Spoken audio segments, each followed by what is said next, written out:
When we took this on, we knew it was a massive undertaking. It's the biggest launch in the history of the company.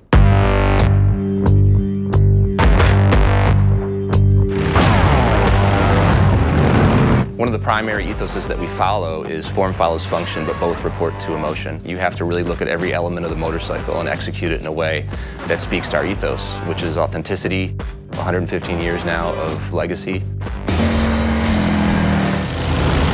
It was exciting and a little scary, designing brand new product and bringing in the latest technology and the features, but we need to retain the lineage, the DNA, the styling cues, and keeping what makes a Harley a Harley. We wanted to bake in the soul of a Harley Davidson motorcycle, and we talked to customers around the world and kind of pick their brains about what they'd like to see from the next generation cruiser from Harley Davidson.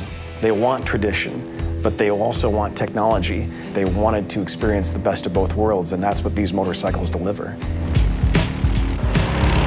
There's 8 models in the lineup. Each model has a defined personality, if you will.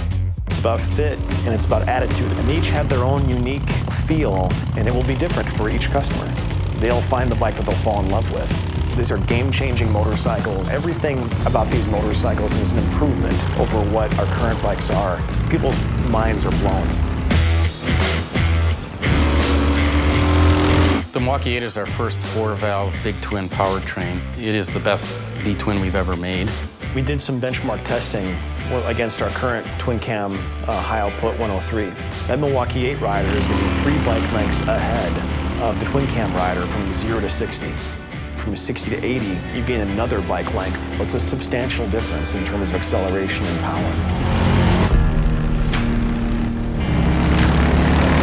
So let's talk about the Softail frame. Our very first motorcycles were rigid, so the rear wheel was actually rigidly mounted to the frame. They had a really beautiful aesthetic. There's a line that goes from the front of the motorcycle all the way to the rear axle. With the Softail, we're trying to emulate that whole aesthetic. We're trying to make the motorcycle look like it's a rigid, but it actually does function amazingly well because there is suspension that's tucked under there now.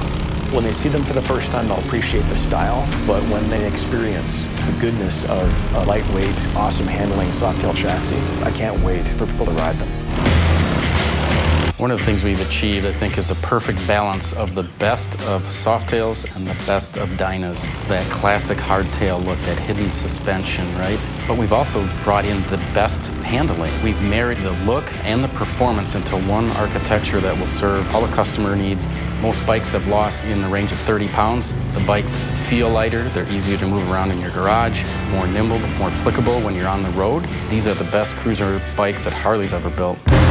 It's amazing, absolutely amazing, the work that's been done and what we've achieved, because the bikes are beautiful, they're executed just in such a premium way. And then they just ride.